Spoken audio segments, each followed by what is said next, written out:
And I want to, if I can, lead us into a summer with a different kind of twist. It starts with fairy tales once upon a time in a faraway land. Have you ever heard one of these before? You all have your favorite one. It's Jack and the Beanstalk, it's Cinderella, it's Beauty and the Beast, it's The Wizard of Oz. Is there a fairy tale that you heard as a child that you still remember as an adult? You have 10 seconds, turn to the person next to you and cite it. Don't tell the fairy tale, just give the name if you can. Go.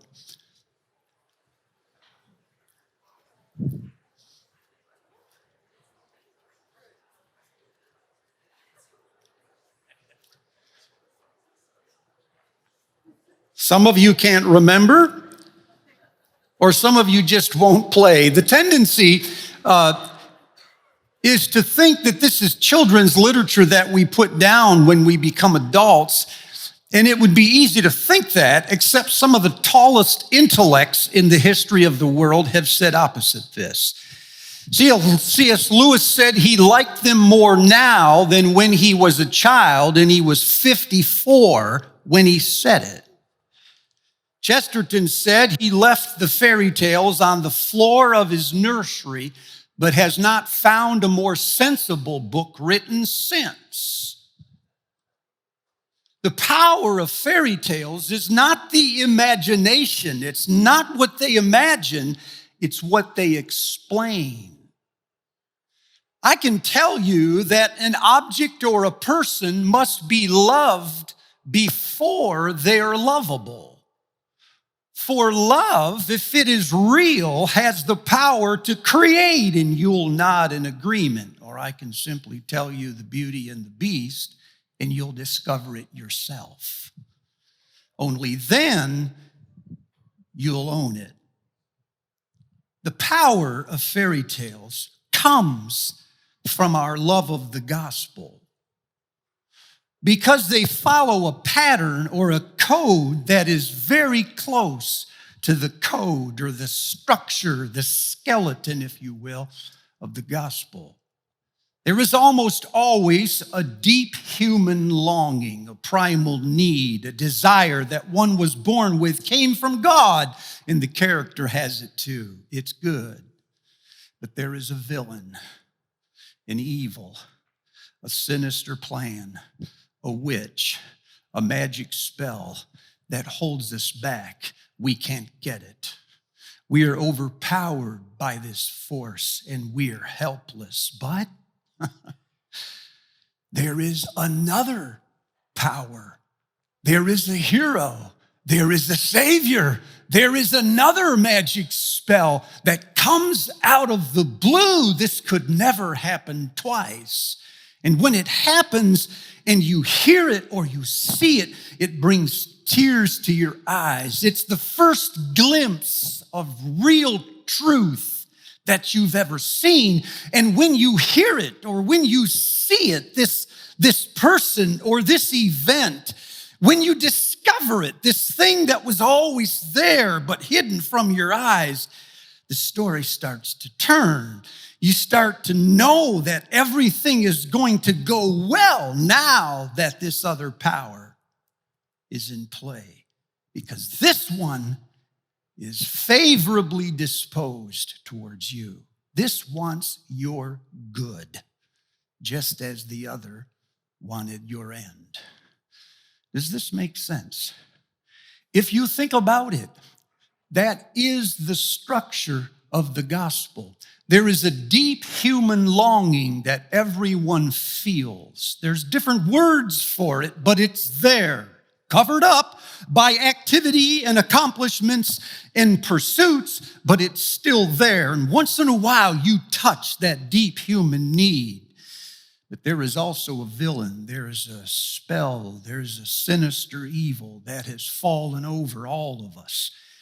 And we are unable to turn things around, but there is news of another person who is favorably disposed towards us. And every now and then he acts. And when he acts, it is always out of the blue. This could never happen twice. And when it happens, you know in a moment there will be a happy ending. Are you still there? Last spring, I sat with staff and I said, where are people now that everyone's coming back together again? The shutdown is over, but it's not over because some of the habits are still with us. And they used words like anonymous, unknown, rudderless, ashamed, tired and weary, critical and exhausted, which was striking because I did not ask them to tell me what was wrong. I simply asked them to tell us what state we were in. It was a neutral question. But immediately I started to hear the language go in that direction. So I said, what do our people need? And they said, we need hope. We need a narrative, a story that is bigger than our little lives. We need something to believe in again, someone to belong to. We need to know who we are and what God wants for us. So we picked up stories in the Old Testament and asked, what if we read these like a fairy tale? What if we looked for the human predicament, the longing, the primal need that is there in the story, and the way that God speaks to that need with new hope? What if we read the Old Testament stories as gospel, not lessons in morality? What if they were good news, not good advice or good theology? How would we do that? Well, we articulated 5 questions that we would lay over the top of all of these stories. And they go something like this. What is the core human need? What is the human predicament? And where is the good news, that sudden burst of joy that lets you know things are going to be different now? And what does that teach us about the nature or the ways of God? And what can I hope for now that God has done these things? And what does it mean to believe or to wait with anticipation in the meantime? So for the rest of my time, and I can tell there isn't much, I'm going to tell you a story, 2 of them. The story of Abraham. Have you heard this one? Are you familiar with it? It's in Genesis chapter 12. But the problem is that every time we read it alone, we miss the point.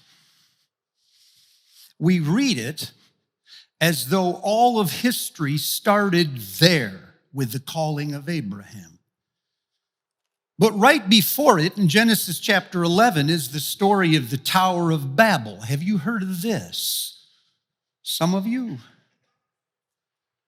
And if I'm doing the math right, the failure at Babel and the call of Abraham happened in one person's lifetime. These were not hundreds of years apart. They all happened in the lifetime of Abraham's father. What I'm telling you is, on the day Abraham was called, he was one generation away from the failure at Babel. He knew of it. And the call of Abraham is only understood when you put it in the context of the failure at Babel. You still with me?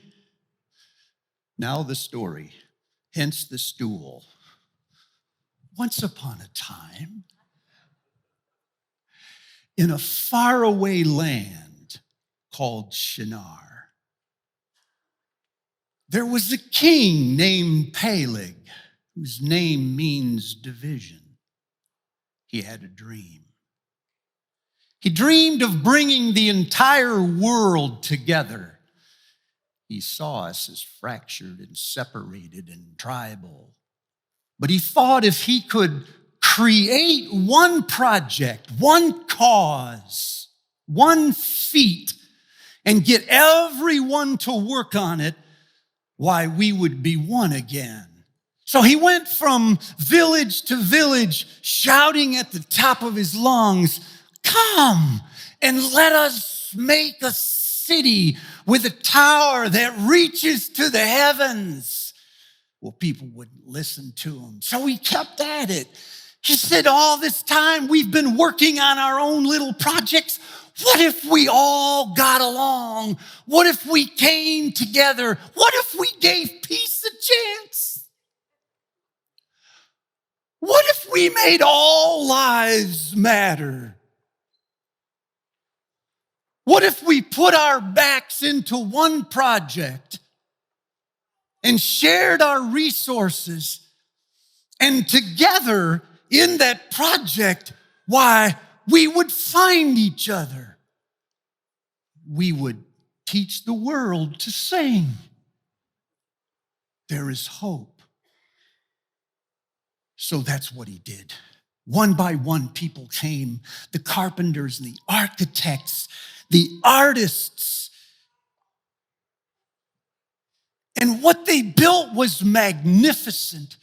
We'd never seen anything like it before. They were using bricks instead of stones, and they were using tar instead of mud. They were using steel and bronze, and people hadn't used these things before in their buildings. And before long, it was the talk of the town. They weren't failing, they were succeeding wildly. And then one day, another king heard of it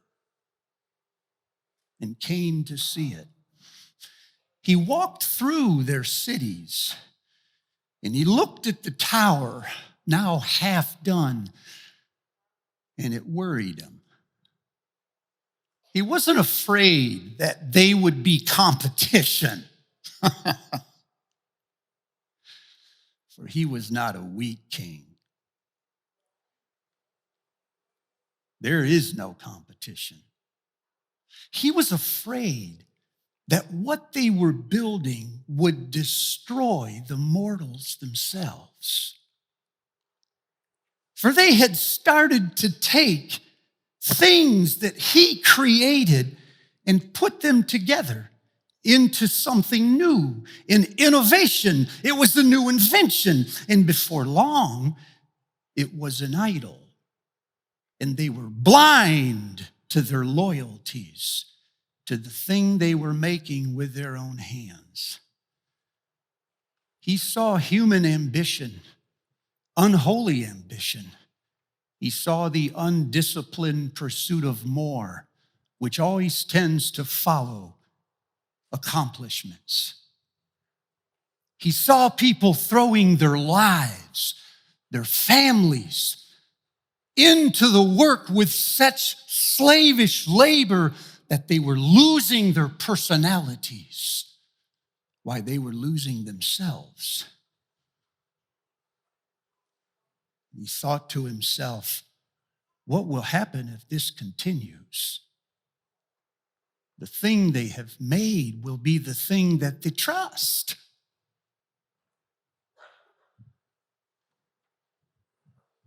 And it will destroy them.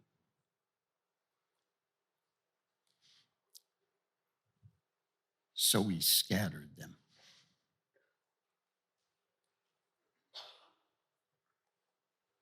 If you think of it, the story of Babel is our story today. It is human beings trying to come together in the name of unity for unity's sake. It is human beings inventing things and soon after worshiping them. It is a culture of hard work and ambition in which heroes are needed so heroes get made.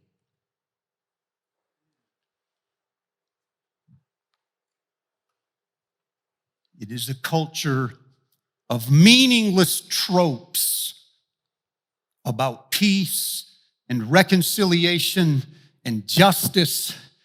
And look at us, people. We've been shouting these slogans for more than a year, and it is hard to point to a single law that has changed. We can't find one new pathway for people we were calling for justice. Instead, what we've done is found new enemies. Only now they're not people of different color, they're people of different ideologies. People that were once different from us now annoy us, because we know where they stand on this or on that. So all the while we were crying for unity, we have actually created more dysfunction. So the picture of the human race today is the picture of a man leaving Babel, forlorn, shaken, frustrated that his project has failed. Wondering, what does he do with this longing to be one when he doesn't know how to get along with people?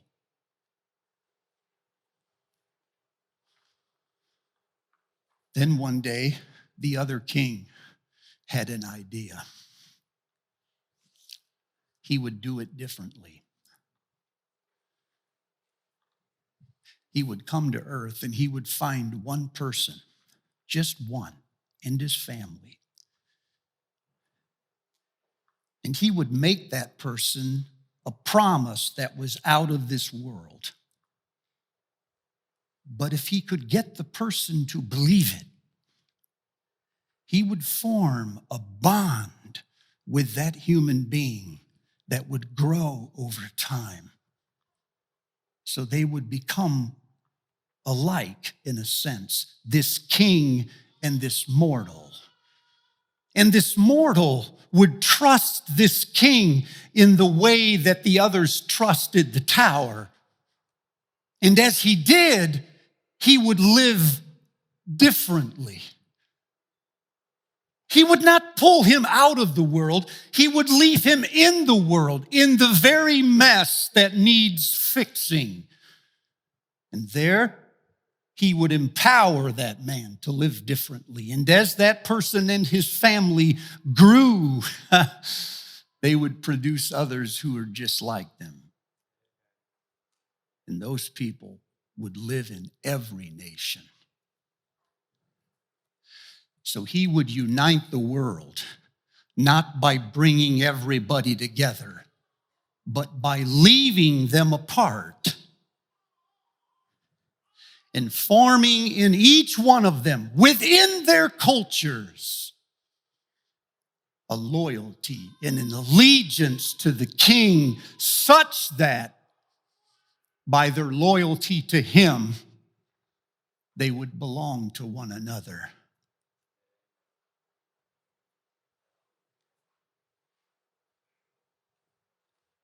So the Lord said to Abram, leave your country, your people, your father's house, and go to a land I will show you. And I will bless you, and I will make your name great. And whoever blesses you, I'll bless. Whoever curses you, I will curse. And then you will bless others the way that I've blessed you. So Abram left, just as the Lord told him. And that is when things begin to change. As I say, if you read the call of Abram by itself, you hear only this call to follow God. But if you put it in the backdrop of Babel, you start to see the problem God is trying to solve. And you start to imagine how he might do that. And it allows you to contrast the two cultures.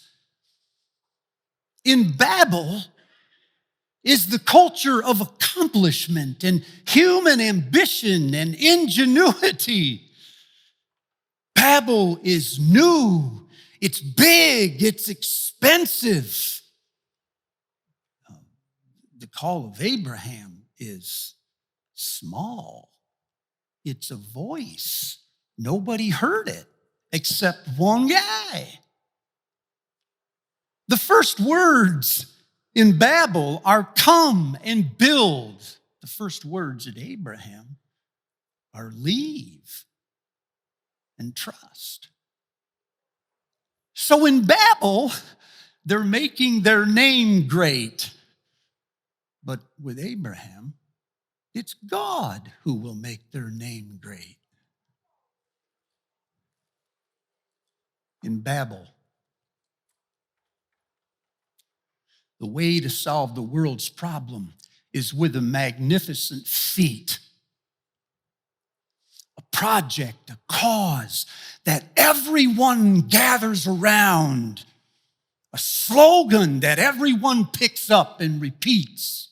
We're in this together. There. But with Abram,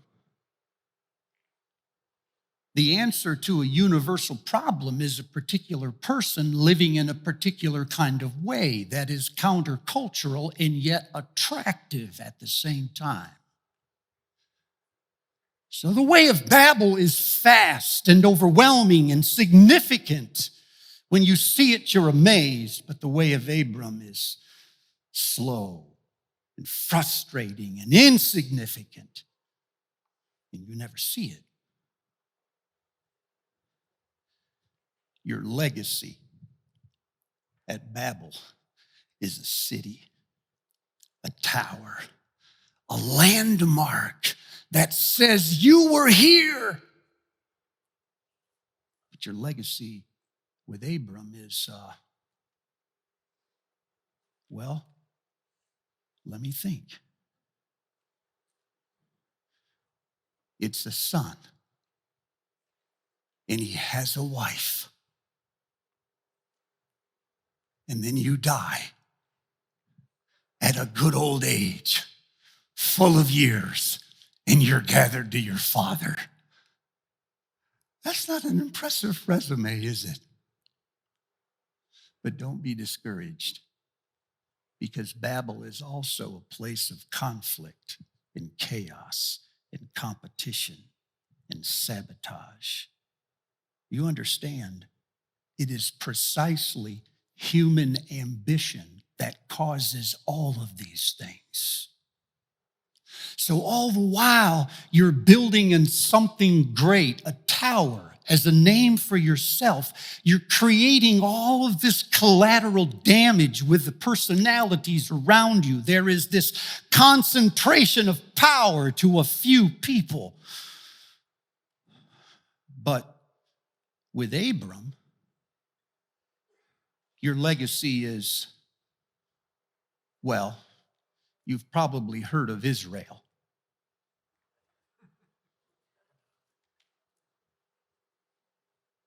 You might have heard of Isaiah. Jesus, you know him. And they all come after you die. The way of Abram is the way of trust. God utters a promise out of nowhere. And the moment he utters it, you believe it.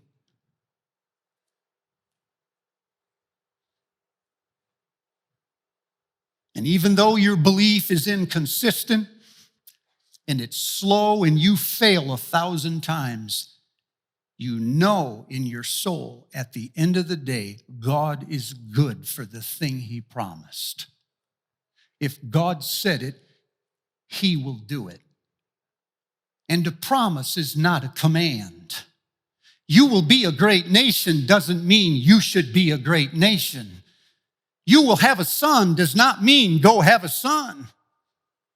It means God is going to do what God said he would do. You simply have to walk in obedience and do the thing directly in front of you.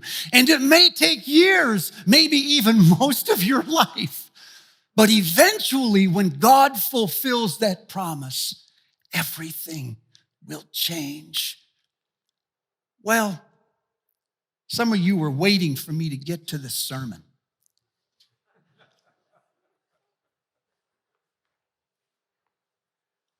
If you must have a sermon, here it is. There are some people in the room right now who believe like Abraham, but you're still working like you live in Babel. You have faith in God, but you're still trying to do something as a tower and a legacy to your own name. Every time you get power, things go crazy. And the older you get, the fewer people sign up to help you. Because people don't want to work on your tower. There are people in the room who believe like Abraham, but they have Babel's ego. They're competitive. And so someone else's success always feels like a threat to theirs.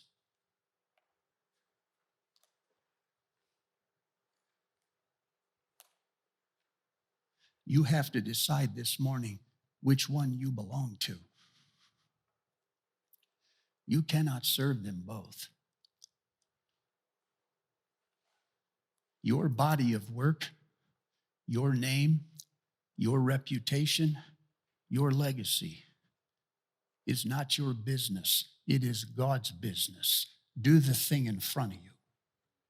That is enough. And then God will make you great. Some of us need to redefine greatness.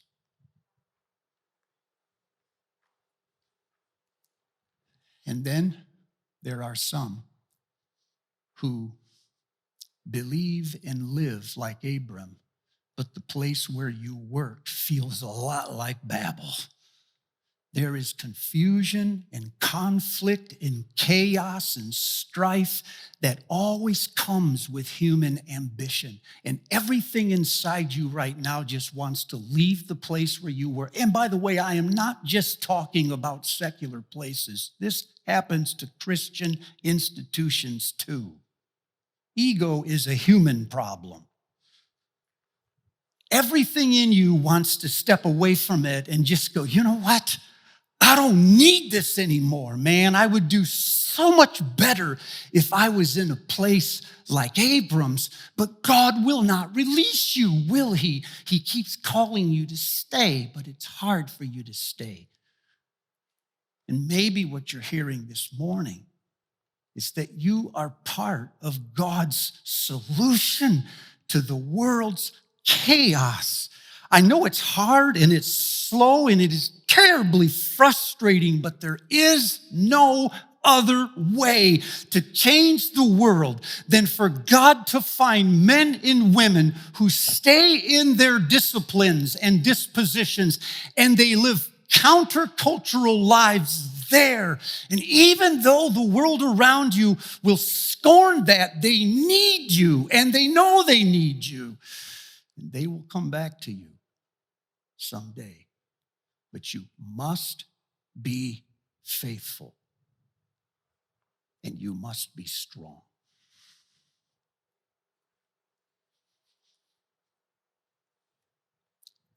You must not quit.